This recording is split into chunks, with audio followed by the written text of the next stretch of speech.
Hey y'all, thanks for stopping by. So, over the last week, your newsfeed has been full of stories about Greta Thunberg. She boarded a flotilla that crossed the Mediterranean Sea, attempting to deliver food aid to the people in the Gaza Strip. They've been under constant lockdown and scrutiny for quite some time now. Some people will say that history started on October 7th, 2023, but even before that, that particular region in the Middle East has been under intense scrutiny regarding what can come in and what can come out, not just from Israel, but from all corners, all borders of their land. So, this flotilla, which some of the more reactionary members of the media would call the selfie yacht, was commandeered in the middle of the Mediterranean on international waters by Israeli occupational forces. Some people refer to this as kidnapping, and in fact, legally, you could call this kidnapping because this happened on international waters. Greta herself released a video statement just outlining what has happened and what to expect. My name is Greta Thunberg and I am from Sweden. If you see this video, we have been intercepted and kidnapped in international waters by the Israeli occupational forces or forces that support Israel. I urge all my friends, family and comrades to put pressure on the Swedish government to release me and the others as soon as possible. This ruffled some feathers. There were people who said that, oh, if they're really getting kidnapped, they sure let them film propaganda videos to release to all their fans. That statement is ridiculous in and of itself. Everybody knows that that was a pre-recorded statement. Most people, when they do political action, will record statements in the event of a tragedy happening or if something happens. And with Greta, I am almost certain that this is what she planned from the start. She knew that this flotilla would not make it through. In my eyes, what she did, the whole purpose of this so-called selfie yacht, was to answer the question, if you care about Gaza so much, why don't you go there yourself to help?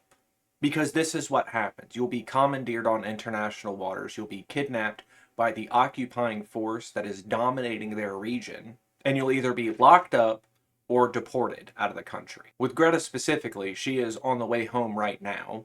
She didn't sign any documentation that she was being deported or anything like that, but several members of this flotilla that she was on are in captivity with the IOF right now. They have no issue taking captives themselves, even if you're just trying to deliver food to people. Hostage taking doesn't seem like a big deal now, does it? But as I said before, the whole point of her doing this was to get captured because the IDF, the Israeli occupational forces, and their government entirely does not want people to help the citizens of Gaza. They want to exterminate the people who live in this region. That's why they won't allow you to deliver food to them.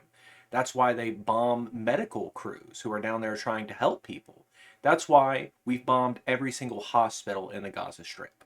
Greta being captured and sent back just proves this point, that they are afraid of normal people trying to help normal people. Probably the most hypocritical part of this is all the folks who are saying that she's been brainwashed or that this is some, communist ideal of hers to want to help out terrorists in Hamas.